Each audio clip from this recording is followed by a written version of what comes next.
ओवैसी साहब को सुना आपने, प्रेम शुक्ला जी, वो बार बार ये कह रहे हैं कि आप लोग अगर जाति का कार्ड खेलें, ओबीसी की बात करें, आप लोग अपने अपने तरीके से अगर जातियों की बात करें तो ठीक है, लेकिन वही अगर कोई विपक्षी पार्टी या कोई अन्य पार्टी मुस्लिमों की बात करे तब आप लोगों को सांप्रदायिकता दिखती है या जातिवाद दिखता है। ये कहां तक सही है? वो सीधा चैलेंज कर रहे हैं आपके बटेंगे कटेंगे रहेंगे सेफ रहेंगे नारे को। जी शुक्ला जी। नहीं नहीं, संकट तो उनका है अंजना जी। वो इत्तेहादुल मुस्लिमीन की बात करें तो चलेगा, वो फिलिस्तीन तक के मुसलमानों की चिंता करे तो चलेगा। हम बांग्लादेश के हिंदुओं की चिंता कर ले तो घबरा जाते हैं वो। हम हिंदुओं की एकता की बात करने घबरा जाते हैं वो। हम भारतीयों की एकता की बात कर देते हैं, उनको जो है चिढ़ हो जाती है, चिल्लाने लगते हैं, चीखने लगते हैं। अरे भाई, जब बटेंगे तो कटेंगे कह रहे तो सत्य नहीं है क्या? 1947 में बंटे थे तो कटे थे कि नहीं कटे थे? 1964 में जमशेदपुर में कटे कि नहीं कटे? 1978 में भागलपुर में कटे कि नहीं कटे? कानपुर में कटे कि नहीं कटे? मुरादाबाद में कटे कि नहीं कटे? मुंबई में कटे कि नहीं कटे? जहां जहां बटे वहां वहां कटे। और ये सत्य है, जब जब बंटे तब तब कटे। 1984 में जब सिखों को अलग कर दिया इंदिरा गांधी जी की हत्या के बाद, तो 10,000 सिखों को काटने वाले कौन थे और किस आधार पर काटा था? उनका धर्म देखकर ही काटा था ना, उनकी पगड़ी देखकर ही काटे थे ना, उनके गले में टायर डालकर यही कांग्रेसियों ने आग लगाई थी ना, उन महिलाओं पर बलात्कार किया था ना, बंटे थे तो कटे थे ना। और हम उस बंटने का विरोध कर दे तो गलत हो गए, ये काटने का समर्थन कर दे तो ये सही हो गए। ये काटने वालों पर टाडा की केसेस ना करें, बल्कि जो कटे हैं उन परिवारों पर टाडा की केस कांग्रेसी कर दे, ये सही है। गजब के तर्क है इनके भाई। हम तो बंटने के खिलाफ कर, हमने कहा किसको बांटने की बात हमने की? ठीक है, वो बंटने के खिलाफ बोल रहे हैं और काटना गलत कह रहे हैं, तो क्या दिक्कत है अभय जी? हाँ। देखिए, आज देश के समाज के अंतिम पंक्ति में खड़े हुए लोग, दलित समाज के लोगों में एक संदेश साफ चला गया कि दो विचारधाराएं इस देश में काम कर रही है। एक है जो दलित समाज के खिलाफ, अंतिम पंक्ति के खिलाफ बटेंगे और कटेंगे का नारा दे रहे हैं, और एक नारा है कि गिनेंगे तो गड़ेंगे, गड़ेंगे तो बढ़ेंगे, अर्थात गिनती कराएंगे समाज के अंतिम पंक्ति की, जो राहुल गांधी जी मांग कर रहे हैं। उसी में देश का उत्थान है। ये दो विचारधाराएं साफ है। एक पटकथा लिखी गई भारतीय जनता पार्टी में, उस पटकथा के जो मुख्य पात्र है वो अजीत पवार है, और सत्ता के अतिथि कलाकार के रूप में, उस पटकथा के अतिथि कलाकार के रूप में ये ओवैसी साहब है। कैसे है? एक बड़ी शानदार स्क्रिप्ट लिखी। क्या यह संभव है कि अजीत पवार कहें नरेंद्र मोदी जी की रैली के संदर्भ में पूछने पे कि बारामती में किसी की आवश्यकता नहीं है, हम ही काफी हैं रैली के लिए? फिर या वो ये कहें कि किसी दूसरे प्रांत का व्यक्ति आ जाए और बटेंगे और कटेंगे का नारा दे, तो ये महाराष्ट्र सद्भाव की भूमि है। क्या यह संभव है कि उसी राजनीतिक दल से एक ऐसे व्यक्ति को टिकट दिया जाए जिस पर भारतीय जनता पार्टी का शीर्षस्थ नेतृत्व यह आरोप लगाता था कि बंबई बम धमाके इस आदमी के पैसे से हुए हैं, और इस आदमी के पैसे से दिए वली शाह को, जो जेल में बंबई बम धमाके में बंद है, नवाब मलिक के पैसे से, और उसको टिकट देने पर भी आप समझौता बरकरार रखें? तो क्या किया इन लोगों ने स्ट्रेटेजिकली कि मुस्लिमों के वोट को कंसंट्रेट करने के लिए, उनको एक्यूमुलेट करने के लिए अजीत पवार जी को एक चेहरा बना दिया। उनने कहा मोदी जी का विरोध करना हो तो करना, नवाब मलिक के पोस्टर्स में से मोदी जी की तस्वीर हटा देना। आप देखिए तो सही, हसन मुश्रीफ ब्रांड एम्बेसडर है इनका, नजीब उल्ला इनका ब्रांड एम्बेसडर है। उधर शिंदे साहब को कह दिया कि साहब वो मदरसे के शिक्षकों की 6,000 से 16,000, 8,000 से 18,000 कर देना। किए क्या किसी हिंदू शिक्षकों की, टीचरों की? उनको तो संविदा पर रखकर बाहर निकालने की बात करते हैं। 1,000 करोड़ रुपए का प्रोविजन कर देना मौलाना आजाद मुस्लिम बोर्ड के प्रगति के लिए। क्यों साहब? ये बहुत बड़ा खेल खेल रहे हैं, और ये सब खेल खेला जा रहा है इस बिना पर, ये जो नारे दिए जा रहे हैं कि जो सुप्रीम कोर्ट में एफिडेविट फाइल कर दिया मोदी जी ने, और ये कह दिया कि हम कास्ट सेंसस नहीं कराना चाहते, और जो राज्य करा रहे हैं जातिगत सर्वेक्षण, हम उसके भी खिलाफ हैं, ये उस शपथ पत्र में कहा। साथ में ये कहा, उद्धव ठाकरे जी ने वो याचिका लगाई थी और कहा था हमें 2011 के कास्ट सेंसस के, 1 मिनट, कास्ट सेंसस के डेटा दे दीजिए, उसमें इनकार कर दिया। उन्होंने कहा कि हाँ, वो 130 करोड़ लोगों का डेटा रजिस्ट्रार सेंसस को हमने दिया था। नीति आयोग के उपाध्यक्ष अनविन पनागरिया की कमेटी बनाई थी, न तो उसका एक मेंबर बनाया, न कभी उसकी मीटिंग की, और वो डेटा भी मोदी जी ने छुपा लिए। तो ये इस देश के अंतिम पंक्ति में खड़े हुए लोगों के साथ बहुत तीन बड़ा सवाल है षड्यंत्र प्रेम हो रहा शुक्ला जी, और ठीक है, आप ही इनका का सवाल नारा ले जा रही हूं, उसके बाद आशुतोष जी फौरन आपके पास आखिरी एक सेकंड बस, आखिरी एक सेकंड, सिर्फ आखिरी एक सेकंड बोलिए। आखिरी एक सेकंड।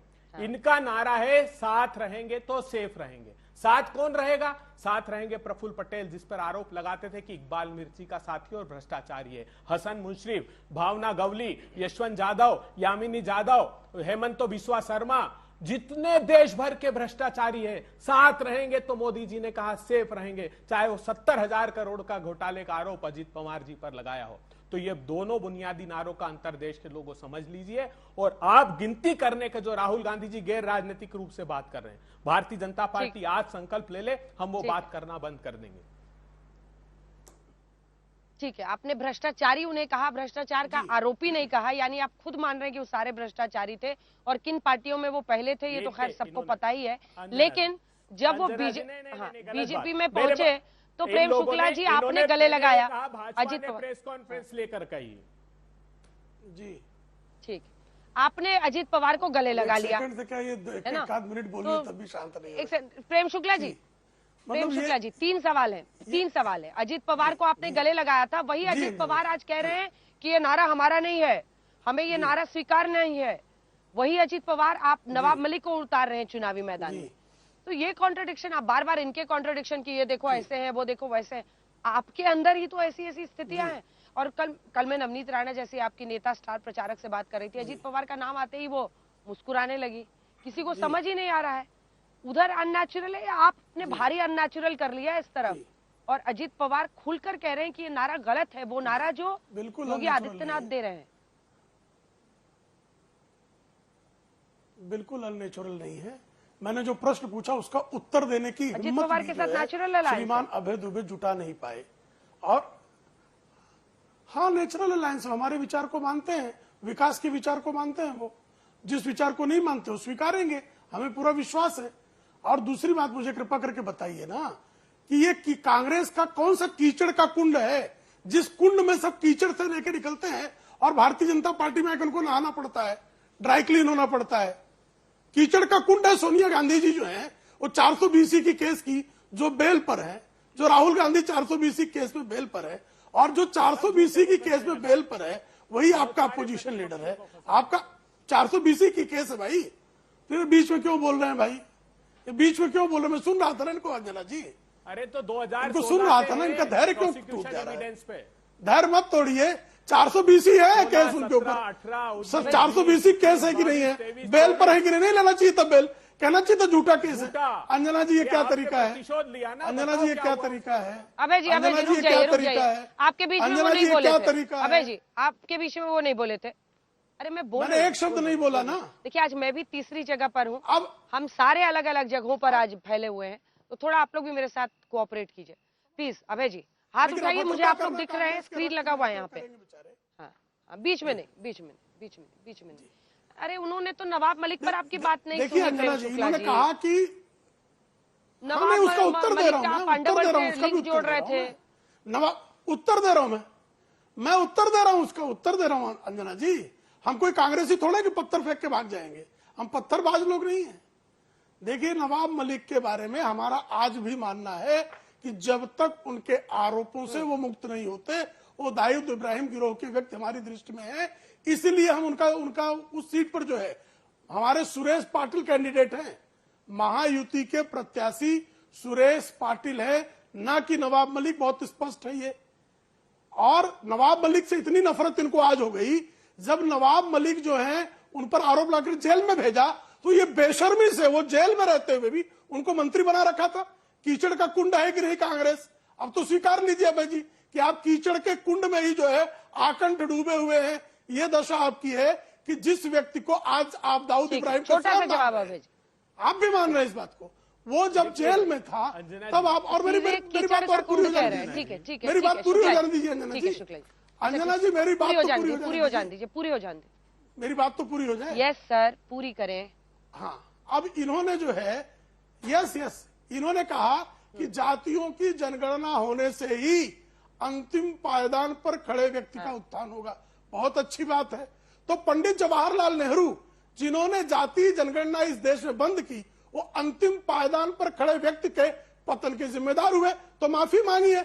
नेहरू की सारे जो है पुण्याई गिनाकर आप वो आज तक वोट मांगते हो, तो उस पाप के लिए माफी कब मांगेंगे राहुल गांधी? वो तिथि भी निर्धारित कर दीजिए। क्यों निर्धारित करने में आपको आशंका होती है मित्र? भाई 1891 से 1947 तक यानी 1941 तक जातिगत आधार पर जनगणना हो रही थी। जातिगत आधार पर जनगणना बंद किसने की? तो पंडित जवाहरलाल नेहरू ने बंद की। वो बंद कब तक रही? वो इंदिरा गांधी के भी जमाने में बंद रही, वो राजीव गांधी के जमाने में भी बंद रही। तो ये सारे दलित विरोधी थे, क्योंकि आरक्षण पर भी इनका विरोध था, पिछड़ा आयोग पर भी इनका विरोध था, पिछड़ा आयोग को संवैधानिक दर्जा देने पर भी इनका विरोध था। तो अंतिम पायदान पर खड़े व्यक्ति के लगातार पतन का अगर कोई 6 दशकों तक जिम्मेदार है, वो तो आप हैं जनाब। स्वीकार लीजिए, उसको क्षमा मांग लीजिए। डॉक्टर बाबा साहब आम्बेडकर छोटा सा जवाब हो गया प्रेम शुक्ला जी, अब देखिए। नहीं, छोटा सा, ठीक है, ठीक है। अभी आशुतोष जी और अनिल दुबे जी का वो भी नहीं खुला है। दुबे जी। अंजना जी, एक बहुत छोटा सा जवाब मैं इनको दे दूं। हसन मुशर्रफ पर आरोप लगाया था कि 40,000 किसानों का पैसा उसके बेटों के खाता में चला गया। नवाब मलिक पर भी इन्होंने आरोप लगाया था, अजीत पवार पर भी। अब मूल मुद्दा क्या है? आज क्यों आवश्यकता है कास्ट सेंसस की? क्योंकि संविधान पर आक्रमण करने पर भारतीय जनता पार्टी की सरकार आमादा है। लेटरल एंट्री के माध्यम से आप उनके रिजर्वेशन पर अटैक कर रहे हैं। पीएसयूज के डिसइन्वेस्टमेंट में 10 लाख नौकरियां हैं वहां, उन पर वार हो रहा है। तब राहुल गांधी जी इस बात के लिए चिंतित है। और हमारी 2011 के सेंसस का डेटा वो क्यों नहीं जारी करते प्रधानमंत्री जी? 10 साल हो गए, जातिगत जनगणना कराई थी ना, सभी राजनीतिक दल सहमत थे। आप नहीं थे उस समय केंद्र की सत्ता में, लेकिन सारे राजनीतिक दल सहमत थे। और 130 करोड़ लोगों का डेटा बाकायदा एक्सेल शीट, हजारों एक्सेल शीट में सबमिट किया है। ये सुप्रीम कोर्ट में आपने खुद ने एफिडेविट दिया प्रधानमंत्री जी। अब जिस दिन बिहार का मेहमानों को दिखाइए जरा, बाकियों की भी बारी आए जरा, क्योंकि ये बंद कर दीजिए। अब सुनिए ना आप लोग। सर एक आप दोनों से मेरा निवेदन है, तर्क और दलील दीजिए, लेकिन जो आज की बात है उस पर भी थोड़ा जवाब दीजिए। वरना अगर कल का भी मैं डिबेट उठा के सुनूं ना, तो आप दोनों की यही बात रही होगी। एक ही बात रोज रोज रिपीट पे मत बोलिए। आज जो मुद्दा है उस पर भी थोड़ा सा बोलिए।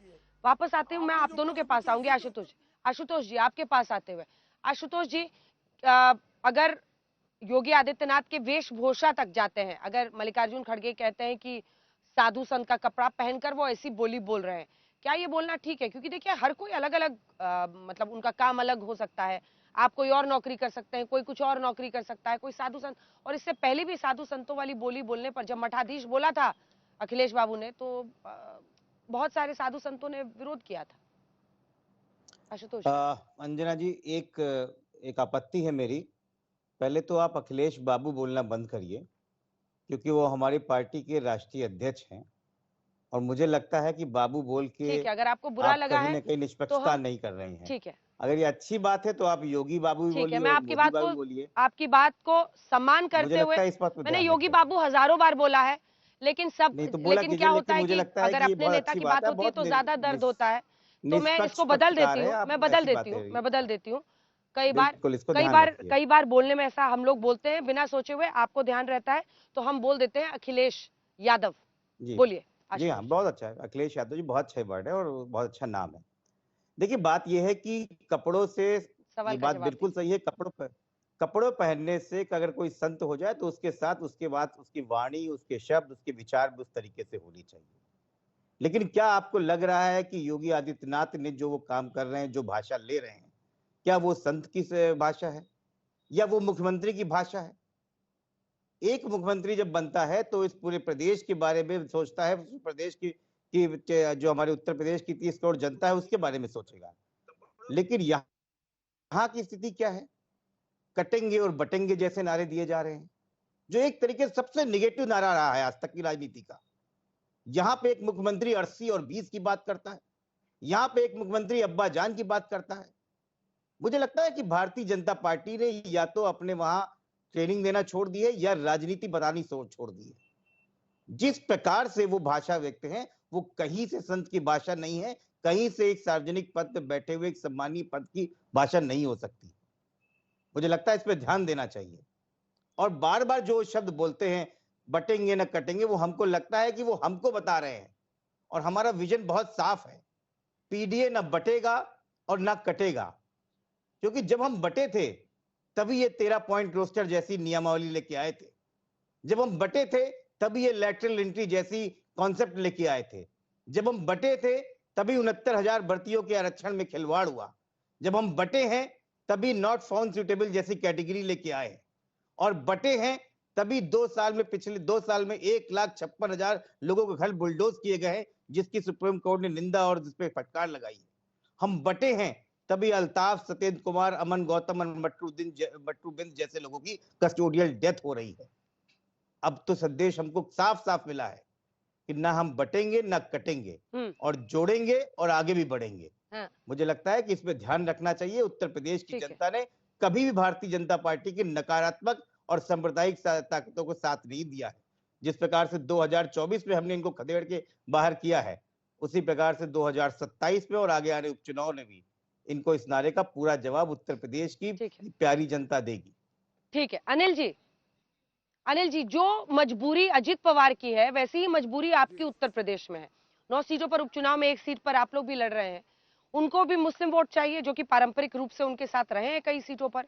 पूरा अगर हम पश्चिमी महाराष्ट्र का हिस्सा देखें, अजित पवार के लिए सबसे ज्यादा सीटें महाराष्ट्र की 70 सीटें वहीं से आती हैं। उसके बाद मराठवाड़ा जहां पे मैं मौजूद हूं, यहाँ पर से 62 सीटें हैं, 46 सीटें हैं, माफ कीजिएगा, 62 सीटें विदर्भा की हैं। तो मेरा प्रश्न आपसे ये कि मुस्लिम वोट आपको भी चाहिए, ऐसे में आपके लिए क्या ये सूट करता है ये सब नारा जो है, जिसमें पीएम कह रहे हैं एक रहेंगे सिर्फ रहेंगे, बटेंगे तो कटेंगे, ये जो नारे हो रहे हैं, ये आपके लिए ठीक है? आप लोग समर्थन में हैं या आपको लगता है कि इससे बचना चाहिए? अजित पवार तो खुल के कह रहे हैं। नहीं अंजना जी, ये नारा ये उनका अपना नारा है। हम तो हमेशा जोड़ने की बात करते हैं। हमारे नेता ने तो पूरे पश्चिमी उत्तर प्रदेश में भाईचारा सम्मेलन किया और अभी भी जारी है। पश्चिमी उत्तर प्रदेश के 1600 गांव में वो गए, भाईचारा सम्मेलन के उन्होंने कराया। तो पश्चिमी उत्तर प्रदेश में तो सबको मिलाकर चलने की बात राष्ट्रीय लोकदल करता है। सबको लेकर के चलने के लिए हम लोगों ने अभियान छेड़ रखा है, और वहां पर जो भी किसान जातियां हैं वो सारी संगठित हैं। किसान में सारे लोग आते हैं। हमारे लिए तो चाहे वो हिंदू हो, मुस्लिम हो, ईसाई हो, सिख हो, सबकी समस्या तो रोटी, महंगाई, कपड़ा और दवाई है। तो हम तो उस पर काम कर रहे हैं कि सबको रोजगार मिले, हम उस पर काम कर रहे हैं। ये जो इनको जो सूट करता है, भाई उन्होंने कह दिया कि एक है, सेफ है, तो हम लोग तो चाहते हैं कि पूरा देश एक रहे, पूरे देश के लोग एक संगठित रहे। अगर ये नारा बांग्लादेश में दिया गया, बांग्लादेश के परिप्रेक्ष्य में, तो हम उसके साथ हैं। लेकिन उत्तर प्रदेश में तो हम सबको लेकर के चलना चाहते हैं। हम भाईचारे को, हम समरसता अभियान को चला रहे हैं, और उसी पर हमारा फोकस है, और उसी को लेकर के हम जनता के बीच में हैं। ठीक है, आपको ऐसा लग रहा था अपनी बातों से, अनिल जी आप ही को सुना रहे थे प्रेम शुक्ला जी, वो कह रहे हैं कि हमारे लिए नहीं, हमारे लिए असल मुद्दा महंगाई है, रोजगार है, और भी 3-4 मुद्दे उन्होंने गिना दिए। प्रेम शुक्ला जी निश्चित तौर पर हम और वो एक ही बात कर रहे हैं। आदरणीय योगी आदित्यनाथ जी का पहला वाक्य है बटेंगे तो कटेंगे, दूसरा वाक्य एक है तो नेक है। तो एक रहने पर पता नहीं क्यों कांग्रेस और सपा को अत्यंत पीड़ा है। नेक क्यों नहीं बनना चाहते भाई? क्यों बांटना चाहते हैं कि सिर्फ यादव जी लोग ही थानों में रहेंगे, सिर्फ यादव जी लोग ही पीसीएस बनेंगे? अरे भाई, ओबीसी में बहुत सारी जातियां हैं, सारे ओबीसी एक वर्ग के रूप में रहे, क्या प्रॉब्लम है? सारे अनुसूचित जातियां एक वर्ग के रूप में हैं, सारे जो हमारे अनुसूचित जनजाति, लेकिन जनजातियों में भी ये बंटवारा करेंगे, जातियों में बांट देंगे। वो ओबीसी में भी जो है जातियों में बंटवारा करेंगे, वो अनुसूचित जातियों को भी जातियों में बांटेंगे, फिर गोत्रों में बांटेंगे। अभी सुप्रीम कोर्ट के एफिडेविट की बात अभय दुबे जी कर रहे थे। सुप्रीम कोर्ट में जो सरकार का एफिडेविट है, जो 2011 की जनगणना है, उस 2011 की जनगणना के अनुसार जातियां, उपजातियां और गोत्र मिला के 46 लाख से अधिक जातियां, उपजातियां और गोत्र जो है वो पाए गए कांग्रेस की जनगणना में है। तो साहब, आप कहते हैं एक तरफ नारा है जिसकी जितनी हिस्सेदारी उसकी उतनी भागीदारी, तो आप बताइए 46 लाख टुकड़े कर देने के बाद 542 हमारी लोकसभा सीटों को 46 लाख से भाग दे देंगे, तो कैसे हिस्सा बटेगा? कितना बांट देना चाहते हैं समाज को? ये तो गोत्रों में बांटने पे आमादा है। जो जनेऊ पर जो है, कोर्ट पे जनेऊ पहनने के बाद जो पारसी के घर में गोत्र के ब्राह्मण जो जन्मे हैं, वो पता नहीं कितने गोत्रों में बांट देना चाहते हैं। ठीक है, ठीक है, एक बार जल्दी से जवाब ले लेते हैं आशुतोष जी। अंजना जी, देखिए, पहले बड़ा तो- सवाल ये है ना कि आप कह रहे हैं कि वो बांटने की राजनीति कर रहे हैं, लेकिन अखिलेश यादव जी भी क्या कहते हैं, वो कहते हैं पीडीए फॉर्मूला दे रहे हैं। जनता का फॉर्मूला कैसे हो सकता है सर? महंगाई, बेरोजगारी जैसे मुद्दे हर किसी के लिए परेशानी है ना। खाली आप पिछड़े और दलितों और अल्पसंख्यकों की आवाज कैसे बन सकते हैं? बाकी लोग की आवाज नहीं बनेंगे अखिलेश जी। आप कैसे जाति का फॉर्मूला दे सकते हैं? बिल्कुल। देखिए अंजना जी, देखिए पहले तो बात है कि बांट कौन रहा है। इस देश में भारत की आजादी के बाद एक व्यक्ति जो प्रधानमंत्री बने हैं, उन्होंने पहली बार अपनी जाति बताई है। कौन भारत का ऐसा प्रधानमंत्री बना है या सर्वोच्च पद पे रहा है जिसने अपने खुल के जाति बताई है? नरेंद्र मोदी जी ने रहा है। कौन ऐसा प्रधानमंत्री रहा है जिसने 29 पिछड़ी जातियों के मंत्रियों अपनी कैबिनेट बनाया है, जातिवाद बचाया है? प्रधानमंत्री मोदी ने। कौन बार बार चिल्लाता है कि मैंने एक दलित को राष्ट्रपति बना दिया है? प्रधानमंत्री मोदी ने बांटा। कौन बताता है कि मैंने आदिवासी को राष्ट्रपति बनाया? ये प्रधानमंत्री मोदी ने बांटा। तो बांटने की बात ही तो ये करते हैं। अरे आप बांटने की बात करते हो। और रही बात आपके साथ पिछड़े दलित अल्पसंख्यकों की, क्या आज की डेट में उत्तर प्रदेश या देश में इस प्रकार के माहौल नहीं बना है कि आज भी दलित व्यक्ति का अगर कोई बच्चा, इसकी शादी होती है, वो घोड़े पे नहीं चढ़ सकता, वो मूछ नहीं रख सकता है? क्या यहाँ पर जिस प्रकार से सामंतवादी विचारधारा उत्तर प्रदेश में नहीं है या देश में नहीं है, अगर खत्म हो गई हो तो हम बात नहीं करेंगे। समाजवादी पार्टी समानता की बात करती है। समाजवादी पार्टी समता मूलक समाज की बात करती है, और समता मूलक समाज में जो पायदान में पीछे छूट गए हैं उनको ऊपर लाने की बात करती है। हम किसी को नीचे लाने की बात नहीं करते। हम कहते हैं जो छूट गए उनको ऊपर लेके आएंगे, क्योंकि आपकी जातिवादी सोच है। आप सोचिए आप क्या करते हैं। आप मुख्यमंत्री हो, कहते हैं कि मुझे क्षत्रिय होने पे गर्व है। आप क्यों नहीं कहते मुझे भारतीय होने पे गर्व है? ये सोच जो है ये प्रेम खत्म शुक्ला जी, करनी इसका है। एक छोटा सा जवाब। प्रेम शुक्ला जी, एक छोटा सा जवाब। देखिए, पहला प्रधानमंत्री पंडित जवाहरलाल नेहरू लिखते थे तो पंडित जवाहरलाल नेहरू अनुसूचित जातियों को रिप्रेजेंट कर रहे थे। चौधरी चरण सिंह जो मुलायम सिंह यादव के गुरु थे, चौधरी चरण सिंह ने अजगर का नारा लगाया था, आहिर जाट गुज्जर राजपूत। तो कौन नहीं जानता इसको भाई। खाम की बातें आप गुजरात में कहते थे, वो क्या हुआ करता था? क्षत्रिय, हरिजन, मुसलमान। आप कहते थे मुस्लिम, ब्राह्मण और जो है दलित। तो ये जो है उत्तर प्रदेश में आपका फार्मूला था। ये क्या था भाई? कांग्रेस वालों जरा कृपा करके मुझे बता दीजिए। और पंडित जवाहरलाल नेहरू अगर पहले जो है जाति उनकी नहीं पंडित, तो पंडित क्यों लिखते थे? पंडित क्या होता है? उनकी विरुदावली पंडित किस आधार पर थी? जाति के अलावा शास्त्रीय संगीत। टाइम कम है सर। अभय जी, इसका डायरेक्ट जवाब दीजिए। इसका डायरेक्ट जवाब दीजिए। और अलग अलग राज्यों में अलग अलग जातियों के नाम से फॉर्मूला वाले शब्द बनाने वाले ये भी तो बताएं कि उन्होंने उनके उत्थान के लिए किया क्या इतने दशकों तक। ठीक है, 2 सवाल है, छोटा सा जवाब फिर आ रही है अनिल जी। आज भारतीय जनता पार्टी ने बहुत बड़ा खुलासा अंजना जी की डिबेट में किया है कि हाँ, कास्ट सेंसस के डेटा उनके पास हैं, क्योंकि शुक्ला जी ने तथ्य बताए कि उसमें कितनी जातियां हैं। इसका अर्थ है कि भारतीय जनता पार्टी की सरकार और उनके प्रवक्ताओं को वो रिपोर्ट पढ़ाई गई है।